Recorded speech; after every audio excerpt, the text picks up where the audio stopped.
Bom dia, pessoal, tudo bem? Chegamos a mais uma aula de gerontologia. Hoje é a nossa 13ª aula, ou seja, a última aula teórica de gerontologia, ao qual trago hoje como último assunto todas as políticas voltadas à pessoa idosa, a qual vamos abordar muito o Estatuto do Idoso. O Estatuto do Idoso, que foi criado pela Lei 10.741 de 2003. É uma lei que cria o Estatuto, onde o Estatuto vem com grandes desafios de políticas públicas em defesa da pessoa idosa. O Estatuto do Idoso foi aprovado no Congresso em setembro de 2003, mas foi sancionado só no dia 1º de outubro também de 2003. Sendo assim, a partir daquele momento, dia 1º de outubro é o Dia Nacional da Pessoa Idosa. O Estatuto do Idoso, ele abrange vários aspectos. Em relação à saúde pública, o Estatuto do Idoso determina que seja feita uma atenção integral à saúde da pessoa idosa, como também assegura a pessoa idosa ter provimentos de recursos para assegurar-se a qualidade dessa atenção à saúde, inclusive a de medicamentos, onde é facilitado o acesso de medicamentos.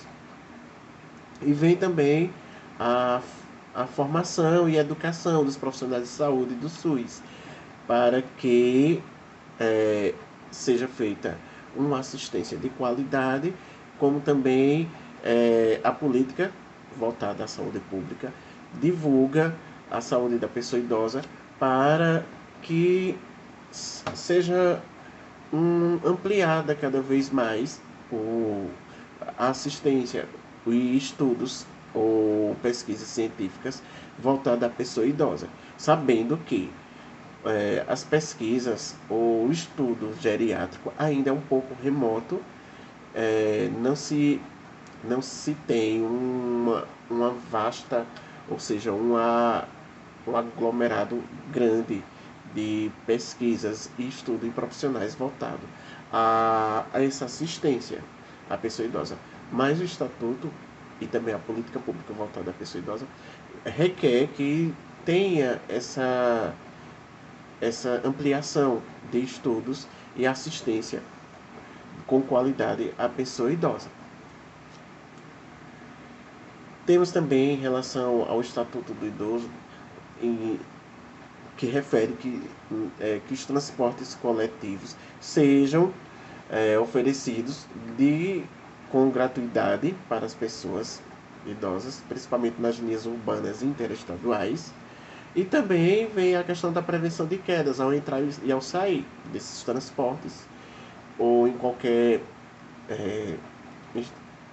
instituição ou prédios, enfim. E também vem a questão de atropelamentos, prevenção de atropelamentos. Em relação à habitação e urbanismo, vem a destinação de unidades e modalidades de casas e lares, favorecendo o idoso a ser contemplado com mais facilidade. Vê também as condições de habitabilidade de cada idoso, diminuição de barreira para ele conseguir diminuição de barreiras para que tenha um acesso arquitetônico nas regiões urbanas para pessoas idosas e garantia de acesso à habitação popular em caso de pessoas que não têm moradia fixa. Em relação às entidades de atendimento ao idoso, existe a ampliação de normas de funcionamento e fiscalização das instituições geriátricas e similares, ou seja, as instituições de longa permanência também como vimos na outra aula, precisam de normas para funcionar. E existe uma fiscalização a essas instituições geriátricas para ver se estão funcionando adequadamente. E também a elaboração de normas de serviços geriátricos e hospitalares. Em relação ao lazer, cultura e esporte, O Estatuto do Idoso preconiza que o acesso a locais e eventos culturais mediante a pessoa idosa sejam reduzidos os preços em âmbito nacional. E vem a questão do incentivo em âmbito nacional, que é o incentivo ao desenvolvimento de atividades culturais, valorizando a transmissão das informações e habilidades aos mais jovens, que isso vai dar continuidade ao, à cultura daquela região, daquela região onde as pessoas mais velhas habitam. Também vem a criação de programas de lazer, esporte, atividades físicas. Isso é bem comum nos municípios, né? Uma parceria com a ação social, formar grupos na terceira idade, grupo de idosos, onde eles fazem atividades, resgatam essa questão cultural, eles têm lazer, frequentam academias da cidade como uma proposta de não só de lazer, mas de proporcionar bem-estar, a saúde como um todo. Em relação ao trabalho e à previdência social, o Estatuto do Idoso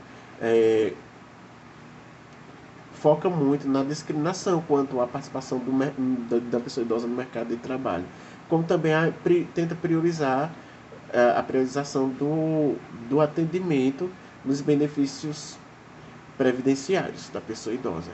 E também cria programas de preparo para a aposentadoria.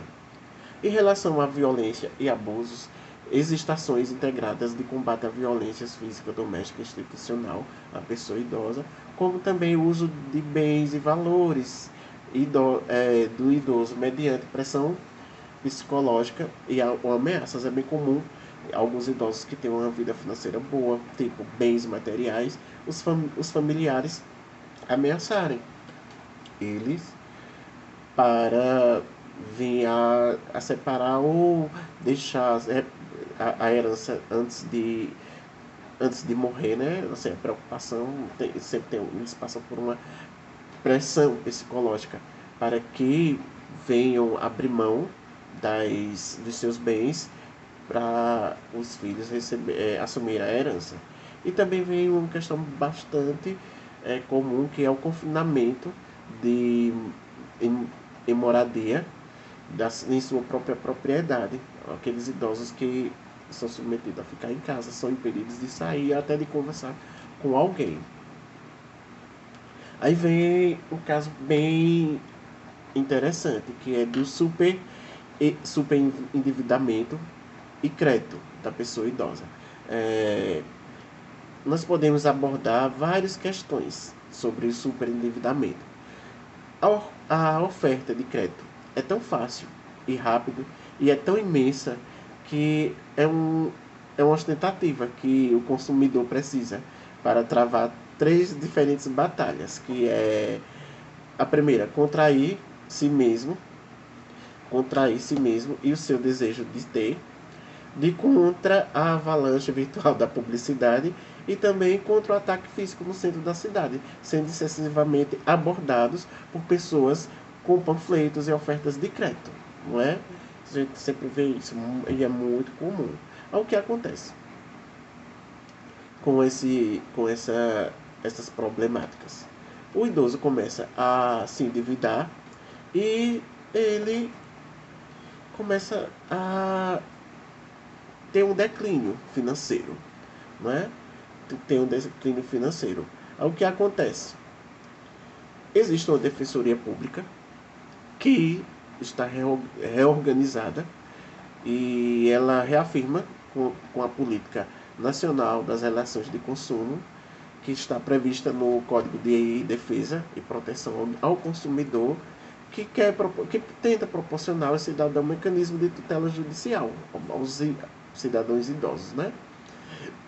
Onde ele garante que não pode fazer um excesso de endividamento financeiro, onde vai ser avaliado o crédito, ver quanto ganha, e sim, enfim. A missão dessa Defensoria Pública é a proteção do consumidor. E economicamente, ele o consumidor economicamente desfavorecido admite múltiplas formas de atuação pela Defensoria Pública. Ou seja, os objetivos da Defensoria é a responsabilidade social do fornecedor, respeitar a dignidade humana do consumidor. É bem comum vermos em filas de bancos aquele sistema de panfletagem, né, onde oferta o crédito para as pessoas idosas. E o pior é que na maioria das vezes eles já vão diretamente para a pessoa idosa, né? Já vê o idoso como uma fonte de renda, onde vai fazer o crédito, certo? E o idoso acaba se enrolando no desejo de ter, às vezes precisa, que almeja comprar alguma coisa, vou comprar, vou me endividar, mas eu vou ter, e compra, mas enrola-se nenhuma dívida, né? Aí vem a questão da avalanche, que é comprar, compra o resto do dinheiro que sobra para se manter, com medicamentos, casas. A maioria das pessoas de idosos não tem casa própria, paga aluguel, alimentação, e acaba gerando um avalanche de dívidas. Aí, gente, vem a questão também de que todas essas situações que o Estatuto do Idoso abrange, precisa-se que tenha uma fiscalização.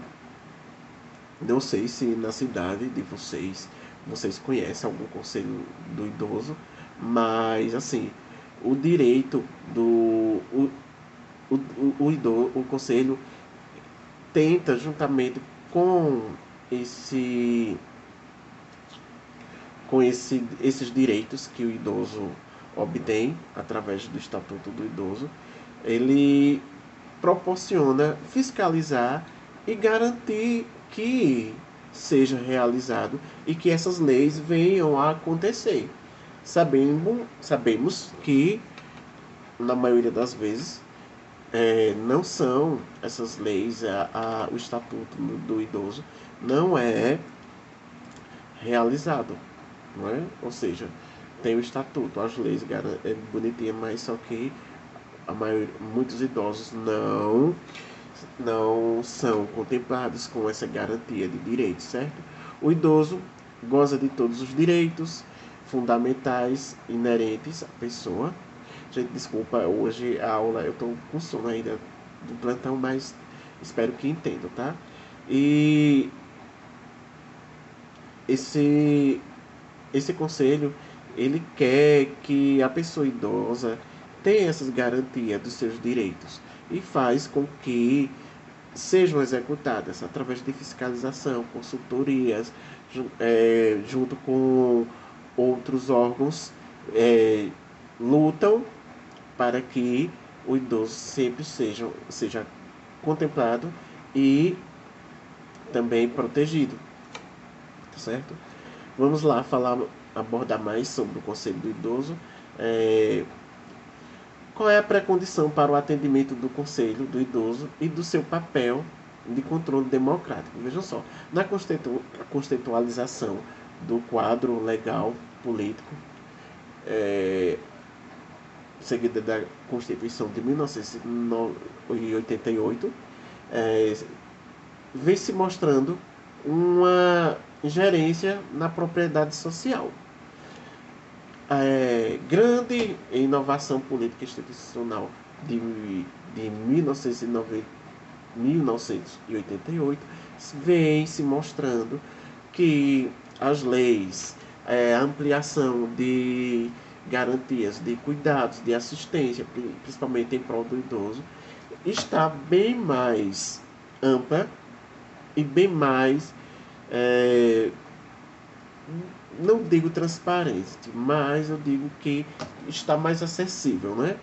E o privilegiamento da democracia direta e participativa na sociedade brasileira, faz com que o idoso inserido no meio social tenha essas garantias. E essas organizações estão mais, ultimamente, bem mais assíduas, ou seja, bem mais competentes, é, bem mais transparente, e também elas estão mais participativas, de forma direta, em ligação com a população. Aí a gente vê sempre que segue as leis de garantia e as políticas são sempre formuladas a cada ano. Por exemplo, o Estatuto do Idoso, quase todo ano, sempre é remodelado, porque acrescenta uma lei, muda alguma lei, garante outra coisa, é ampliado mais alguns direitos. Enfim, a política, no geral, está sempre reformulando as políticas, certo? Aí, falando sobre mecanismos privilegiados para a democracia participativa dos conselhos, é que os conselhos têm que ter gestão, dentre os quais o idoso é o foco, né? Onde essas organizações devem ser colegiadas e amparadas por lei e caráter deliberativo, e por isso não deve ter espaços públicos, ou seja, deverão existir em todo o território nacional de forma descentralizada. O que é descentralizada? Que não pode ser centralizada uma gestão,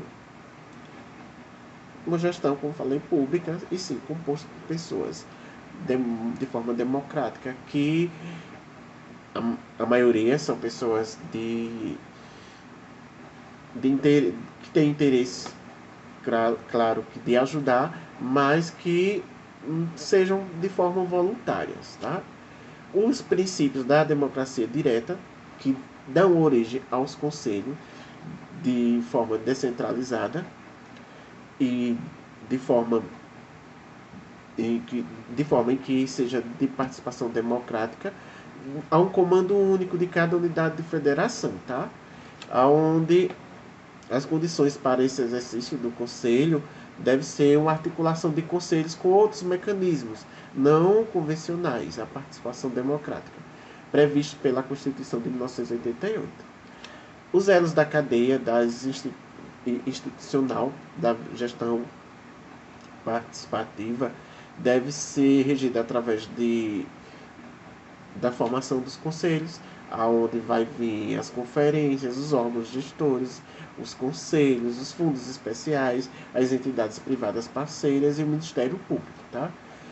Os conselhos, geralmente, eles são conselhos municipais, conselhos estaduais, e obedece toda uma hierarquia, tá bem?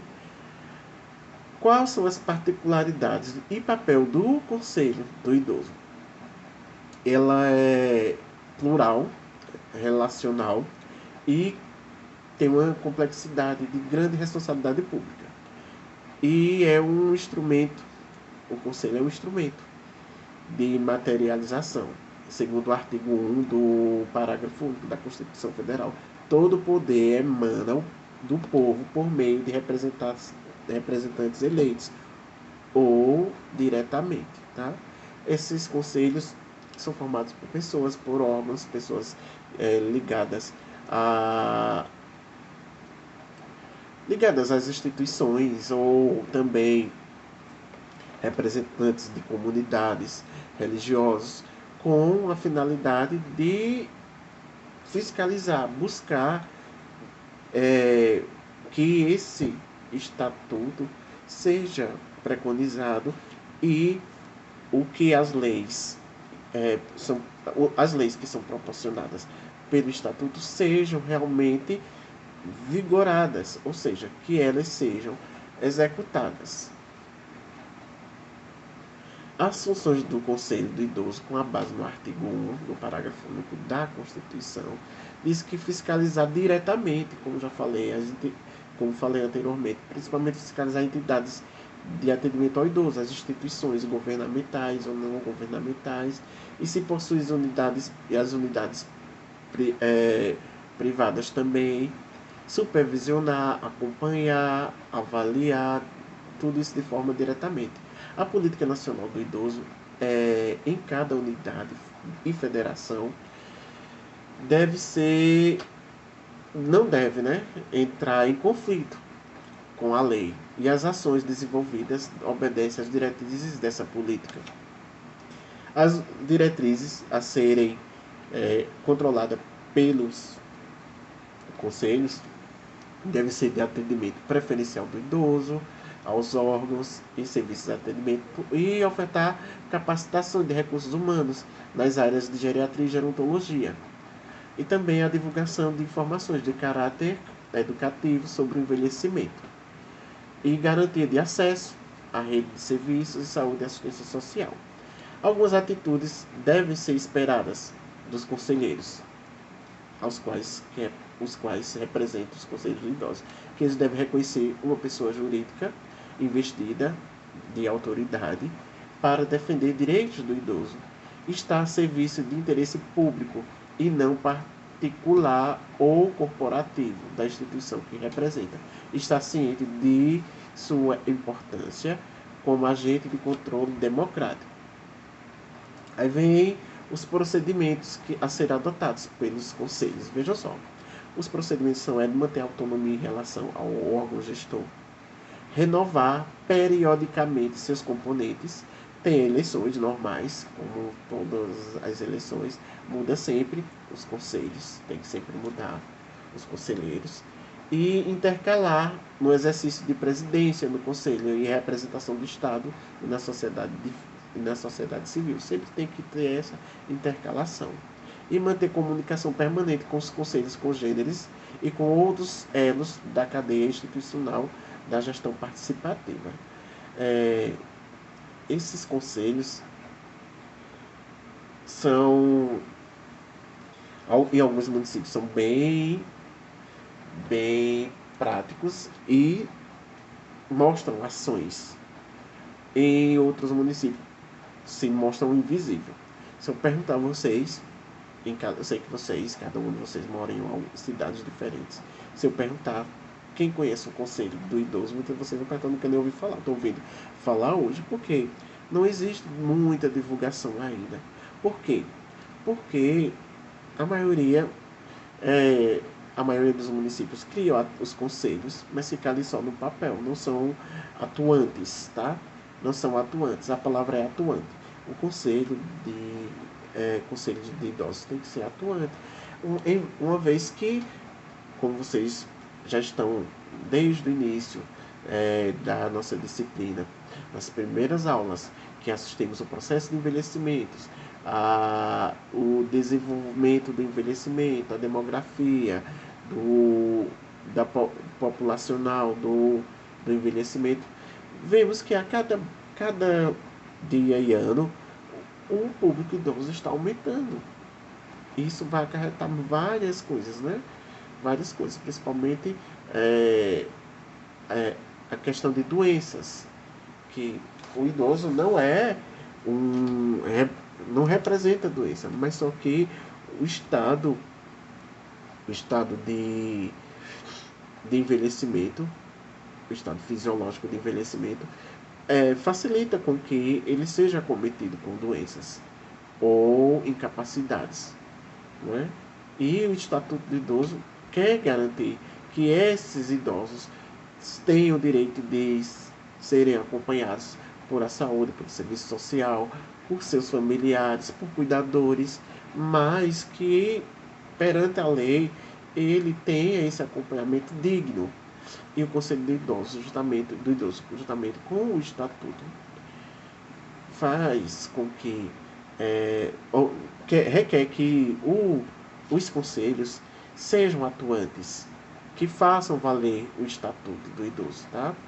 Vai seguir um material de apoio para vocês, tá? Espero que tenham gostado da aula. É um pouco chata, muita gente não gosta de política porque fala de leis, fala de artigos, Eu tentei trazer para vocês de uma forma bem simples,